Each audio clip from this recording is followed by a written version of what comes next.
There's something about solitude that intelligent minds embrace, not as a choice forced upon them, but as a quiet rebellion against the noise of the world. Arthur Schopenhauer once said, "A man can be himself only so long as he is alone." And in that aloneness, he finds clarity, because intelligence does not seek company for the sake of filling silence. It seeks meaning, and meaning is often found in the spaces where the world is not watching. Have you ever noticed how the more you think, the less you belong? It's not because you can't connect with people. It's because the conversations that excite you often make others uncomfortable. Small talk feels exhausting. Social norms feel like invisible chains. You sit in a room full of people, nodding at conversations about weather, gossip, and trends, while your mind is lost in the complexity of existence, morality, the fleeting nature of life. It's not arrogance. It's just the weight of seeing the world differently. And that weight makes isolation feel lighter than meaningless company.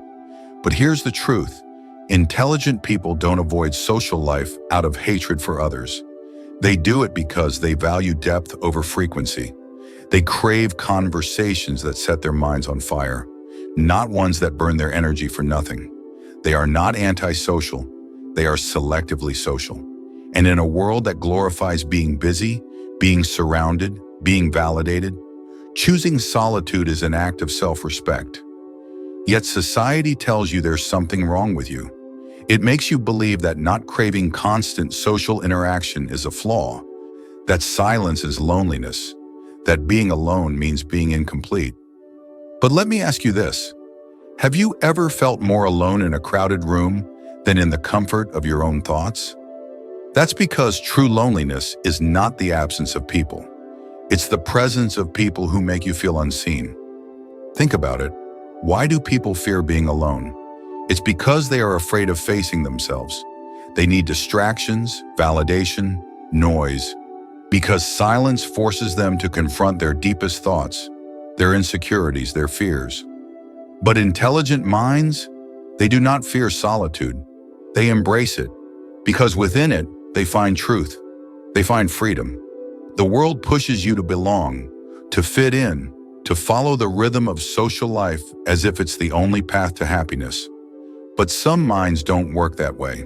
Some minds are wired to explore, to question, to observe.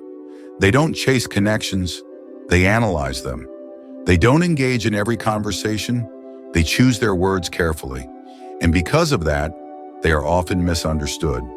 People mistake their silence for arrogance, their solitude for sadness. They assume that someone who enjoys their own company must be missing something in life. But in reality, they are the ones who are whole. Because the ability to be content in solitude is not a weakness. It's a strength, a rare one, a power that only a few possess.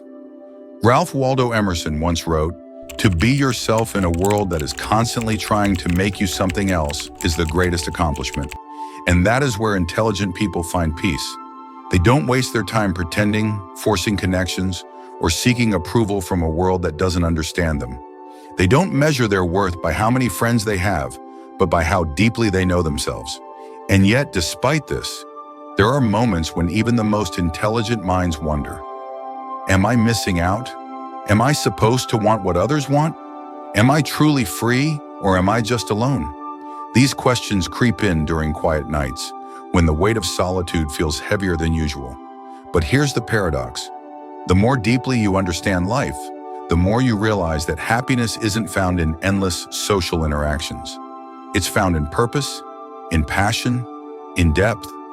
The greatest minds in history, the philosophers, the scientists, the artists, they were not the ones lost in social circles. They were the ones who stepped back, who observed, who embraced solitude to create something greater than themselves. They were the ones who understood that solitude isn't an escape from life. It's a deeper way of living it. There's an old saying, if you want to understand the world, walk among the crowd. If you want to understand yourself, sit alone. And this is why intelligent people don't cling to social life the way others do. They don't fear missing out, because they know that what most people chase, attention, popularity, validation, is fleeting.